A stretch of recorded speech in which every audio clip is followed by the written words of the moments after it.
Hi, I'm Lucy from Study Work Grow, and in this session we're going to be talking about what you can do if you're trying to run a careers education program but you've not been given any time within your curriculum or your timetable in order to actually do that work. So there are some things you can do. I know it's a really common scenario for a lot of schools, so I'm just going to talk through them today. We're going to cover three things in this session. The first is that even if you don't have any time in the timetable, you can't deliver any classes, you're probably already doing more things than you recognize, and these will be getting the ball rolling. You'll be having some impact already. We're going to talk about how you can grab people's attention within the school, and in terms of advocating for more time, I find that grabbing people's attention or getting them engaged with what you're doing is a really powerful way to do that. And then the last thing we're going to talk about is how you can actually target some of the underutilized time that exists within your timetable and start to slowly embed career education in those spaces. So you're already doing a lot. I know that it might not always feel like that, and often when we look at other schools, it might feel like they're doing so much more than we are. But the chances are that you're already getting quite a lot of impact with the programs that you're running. I find the best way to go about this is to think about all of the things that you're already covering. Then we can find some sort of curriculum or standard or framework that you can map all those things that you're doing to. And that's going to show that you're already covering, ticking off a lot of things, a lot of boxes. And it can help you realize that not having any time within the curriculum is not the same thing as having no impact. Most schools I find and I work with already probably cover the things that are in this list in front of you now. You're already doing things like talking about goals, what they look like, what different types of goals they could be. You might be covering that early on within the school journey, maybe in year 7 and 8 when students are new and you're starting to help them build some of those skills. And that might be happening in things like health or within some sort of mentoring or even within your buddy system. You're probably, when you're doing subject selection and work experience, you're actually going to find that you're covering a lot of the core career development concepts. You have to cover them in order to get through things like subject selection or in order for people to do things like find work experience. You have to cover things like how to approach an employer, how to write a resume, how to make decisions, how to weigh up options. All of these things are already probably being covered in those areas. If you're doing excursions, university visits, you're visiting different industry sites, you're having guest speakers come in, all of these things will be covering some content as well. And then if you're able to engage with career expos and events, they'll also be ticking off a lot of different things. And I can find there are so many more. Once you start to look at the list of things that you're already doing, you'll probably be really surprised at all of the different things that you're already covering. So step 2 in this process is to then choose a framework that you're going to map all of the stuff you're doing to. Now, it might be that you've been given a framework by your school or by your predecessor. It might be that you want to follow some sort of state-based curriculum or framework if you've got one available to you. If you're just working with Year 9 and 10, you could choose to map to something like the ACARA Work Studies curriculum. You could use the Australian Blueprint for Career Development or another career development framework if you're elsewhere in the world or if you just prefer one from somewhere else in the world. Or you could use something like our Ponder, Scope and Sequence, which covers all of those year levels and sort of goes into quite a bit of detail. Or make your own based on something like the DOTS framework, for example. So it doesn't really matter. I don't think it really matters which one of these you pick, but it does help with the process if you actually pick a framework to map to, because that way you can take the things that you're doing and the framework that you're using and put those two things together. So here's a really good example. With the Australian Blueprint for Career Development, we have 3 different main competency areas, and then they've broken down into 12 individual competencies. It gives us a good structure for where people are supposed to be at different stages of their lives. They're now quite broad about where they think secondary students should be, somewhere in that exploring to starting out, maybe a little bit of the groundwork as well. So you have to read it and kind of apply it to your cohort, but it does give you a pretty good framework in order to work with if you wanted to use this one, for example. And we can actually map all of the things that we do. So like those examples from the slide a couple of slides ago, we can map them to the competencies and we can see that we're already covering a heck of a lot of stuff. When we're talking about goal setting, we're talking about how people change and grow throughout life. We're also talking about how we make decisions. Careers expos, they can help us understand how we can locate and use career information. All of these different things that you're probably already doing and that I see most schools already covering to some extent will already be mapping quite nicely to a lot of these competencies.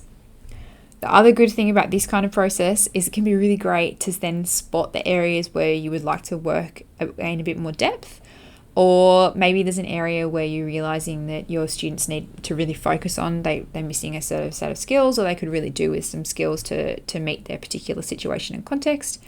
This process can help with that as well. So next steps for this no time, no worries presentation is, if you'd like to, you can pause it now. You can take about 15 minutes, think about the things that you're already doing, write them all down on a big list. I would use my calendar because it would help me to think about all the things I've done over the past year. If you've got some policy documents or some files with the things that you've got set up, you can do those as well. And tick everything off on the framework that you're going to be using, whether it's a blueprint or the ponder, scope and sequence or something else, and then look for what's left.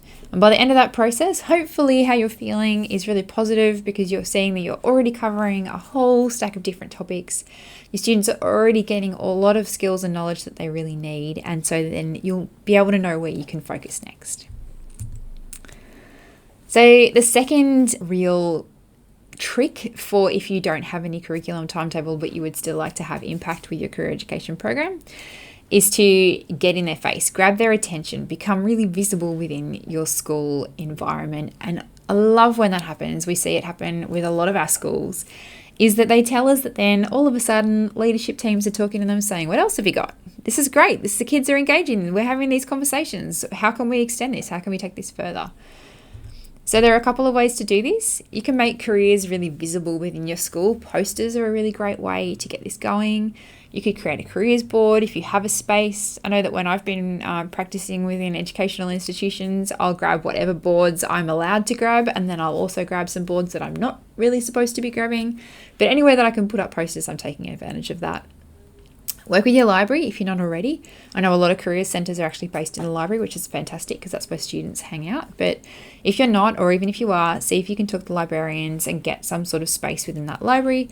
You could even do things like finding career-related books, maybe building a theme, and make a lot of things available to grab and go so that kids can go and think about them later. So I know that sometimes students might not want to seem like they're interested, but they could walk past, pick something up, take it away and read it in their own time, whether that's on the bus or at home or whatever it is. But if you've got some resources available to you as well, for young people to be able to come past and pick up, that can be really powerful.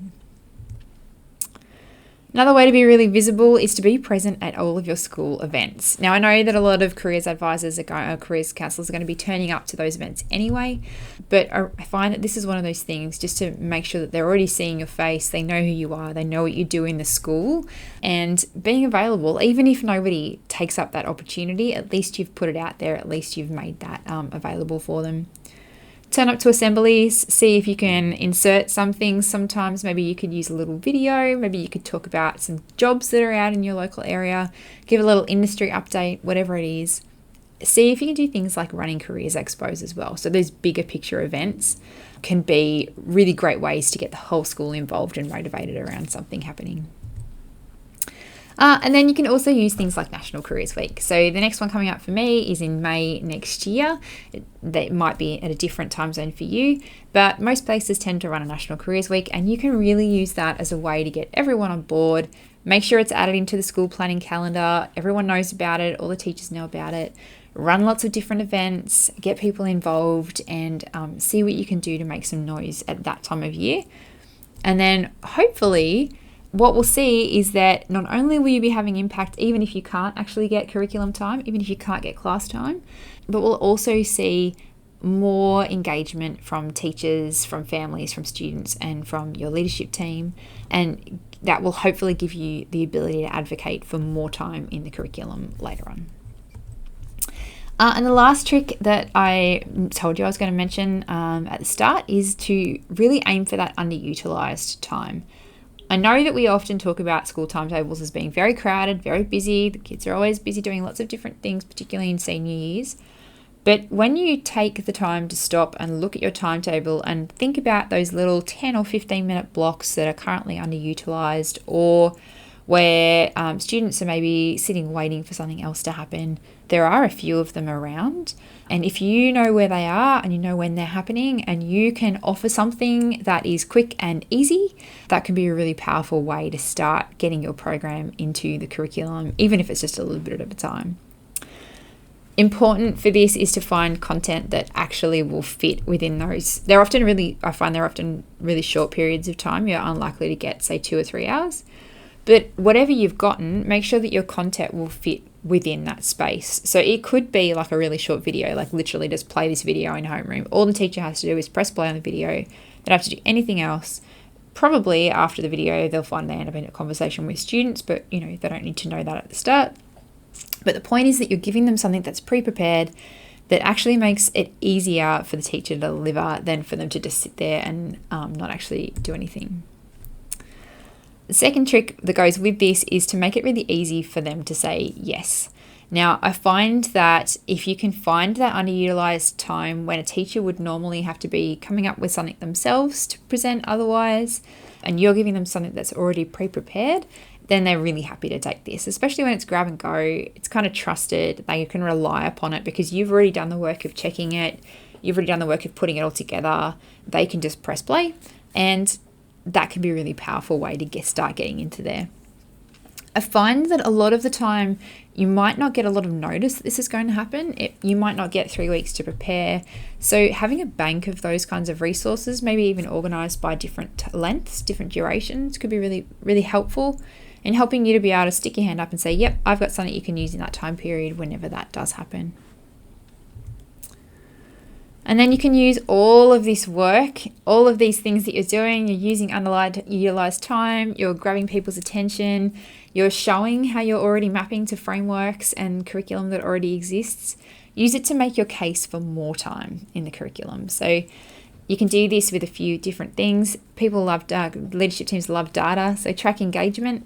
Check how many students walk past and stop and look at the posters. Just count them for a couple of days. Get some quotes from students or things that you've overheard, or get the teachers to comment. And if you can demonstrate that interest, then it can be really powerful in helping you then advocate for more time in your curriculum, so that before you know it, hopefully you'll be given regular slots with all the different year levels and able to really start embedding and creating a career education program that's going to empower young people to do more exciting things with their future.